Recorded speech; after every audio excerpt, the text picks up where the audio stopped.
that a baby's born with a cohort before we can get the echo up there to look at the heart is we do blood pressures. Usually there's going to be a blood pressure difference of at least 20 between the upper and lower extremities. So we'll put blood pressure cuffs on all four extremities and test the baby and see how much of a difference there is. If there's at least 20 or more, then we're going to suspect a cohort. And like we just talked about, the brachial and the radial pulses will be full, but the femoral will be weak because it's a defect or a constriction in the descending aorta.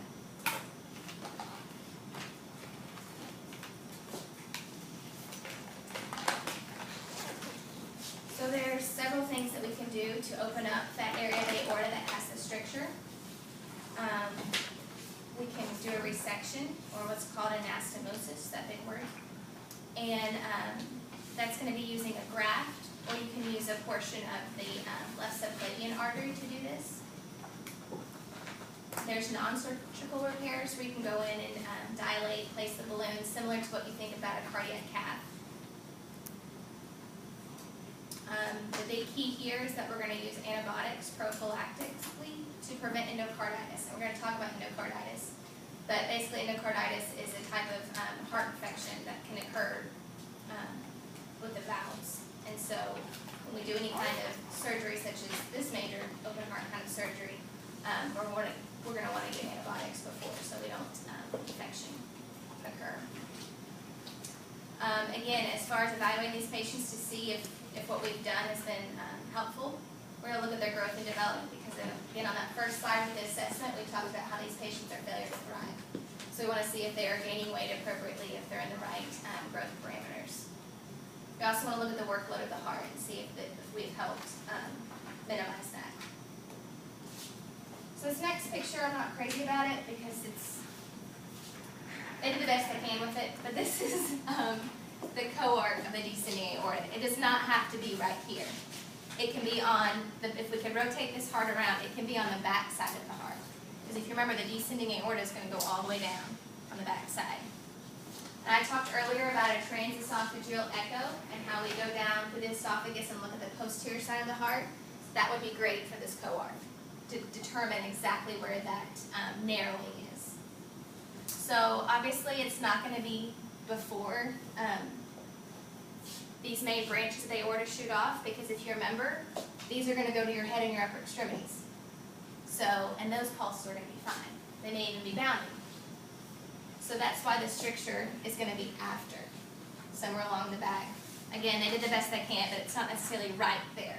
It can be anywhere along the back of the descending aorta of the heart.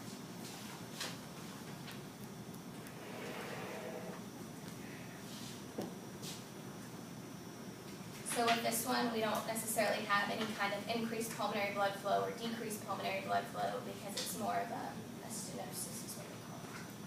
So we're going to look at a video that's going to put all of these things together for us.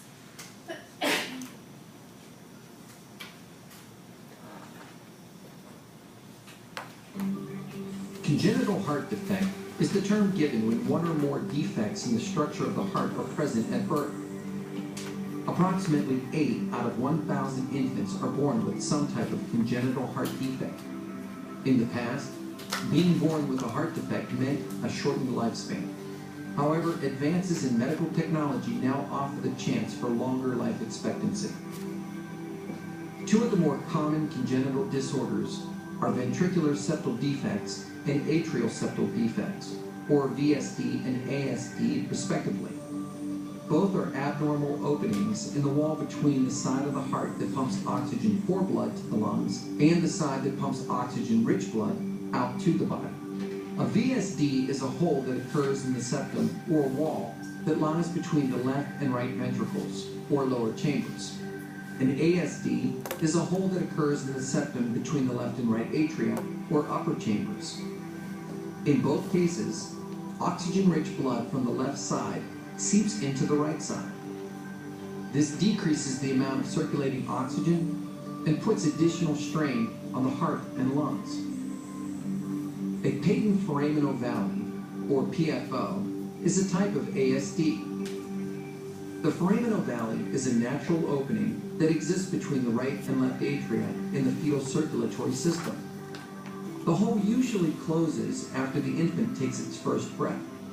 If it fails to close, it is considered patent or open. A PFO does not always cause health problems. Much less common, but potentially more serious, is a patent ductus arteriosus, PDA. The ductus arteriosus is a normal structure in the fetal circulatory system that allows blood to bypass the fetal lungs, since the lungs are not needed for respiration while the fetus is in the womb. This channel normally closes after birth. If it remains open, blood will flow from the aorta into the pulmonary artery.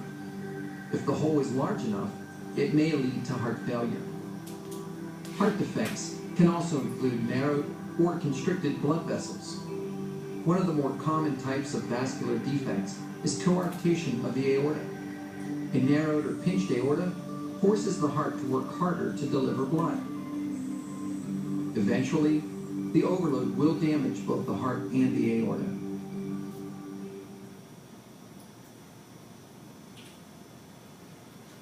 We're going to talk about one more heart condition and we'll take a break. This is probably the hardest one though. This is tetralogy of Fallot. And the reason why it's more difficult is because there's 4 different defects going on with it.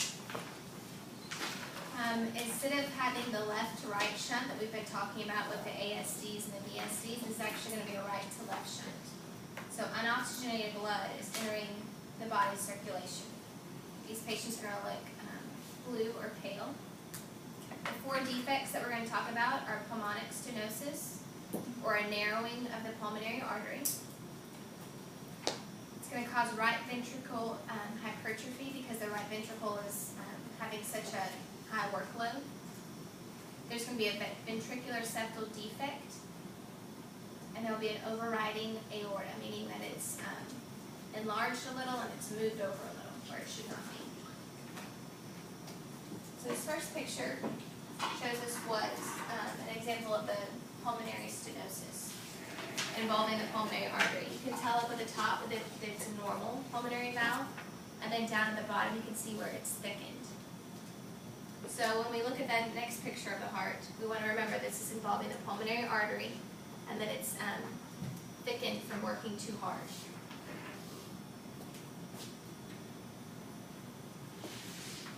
So this is a big one. If I had my little heart, I'd be going crazy writing all over it, identifying the 4 different defects. Which first, here's the pulmonary artery and the pulmonary valve. So here's where pulmonic stenosis is going on. So that would be the first one that I would label. The next one, as you can tell with the picture of this heart, is that we have a huge right ventricle due to right ventricular hypertrophy, meaning that it's worked over time, become thickened. There's also a ventricular septal defect right here that I would label. There's an opening between the ventricles. I'm sorry? Can you point to that again? Yes, it's right here between the ventricles, there's an opening. And a mixing of blood.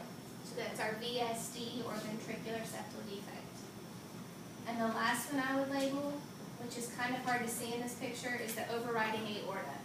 It's actually scoot over a little more than where it should be. It's enlarged and it's scooted over. We'll see another picture here in a few minutes and it'll be a lot better than this one. But that's what overriding aorta means.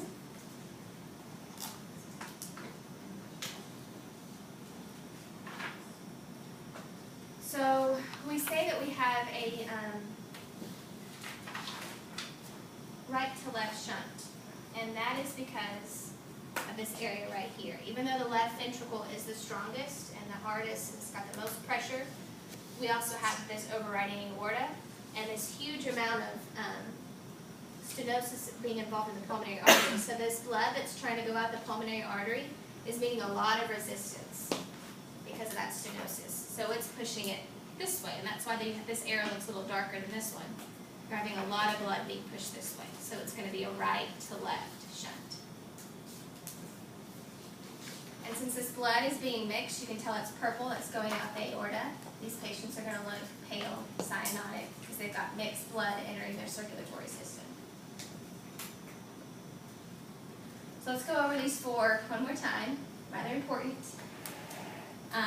Pulmonic stenosis is being involved right here with the pulmonary artery.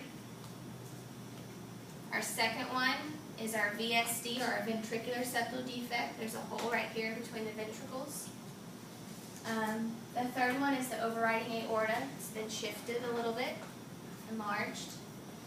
And the last one is the very large right ventricle, or right ventricular hypertrophy is what we call it. Those are the 4 different defects. Very, very important. All right. This part's a little bit more confusing because depending on exactly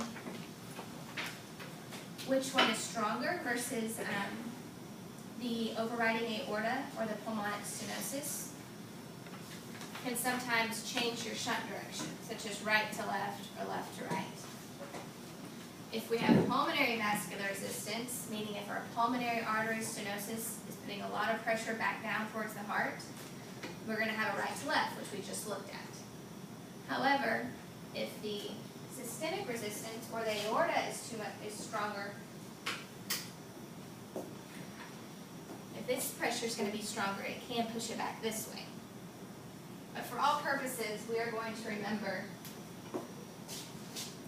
the right to left shunt. Just want to make that clear that they can go either way, but mainly it's going to go right to left. So this next picture of the tetralogy of Fallot will kind of show a better picture of the overriding aorta.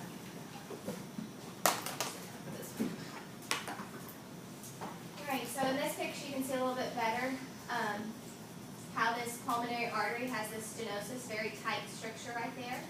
And that's why the blood that's going to be pumped out of the pulmonary artery is going to have a harder time. There's that stricture. Here's our VSD, and you can tell that we're getting a lot of mixed blood that's going out our aorta.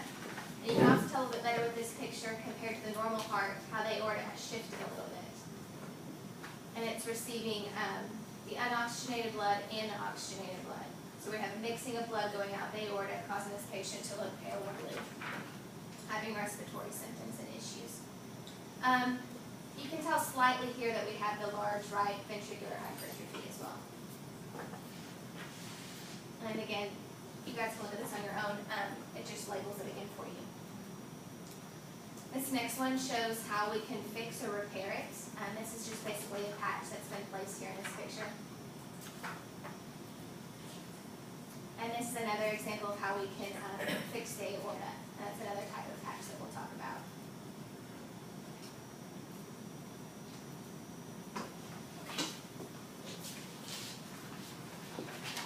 So these infants are born with cyanosis, and that's usually going to progress over the first year because we have that tight stricture of the pulmonary artery, and that's going to get worse and worse as blood's trying to be pumped through there. The interesting thing with tetralogy of Fallot is that these infants have what we call TET spells, and that's transient episodes of hypercyanosis, which basically means when they're in the middle of trying to suck a bottle, or they've just been crying for a long amount of time because they're hungry and they don't have their bottle yet, their blood starts getting pumped harder by the heart because they're crying. They've got an increased heart rate. So that's going to cause these blue TET spells. They're going to look very cyanotic. So as a nurse, if I was feeding this infant and all of a sudden it was having a TET spell from trying to suck the bottle, I would take the bottle out and give some oxygen. If it was a situation where they were crying because they were upset, obviously you're going to want to do as much comfort factors as you can and administer oxygen.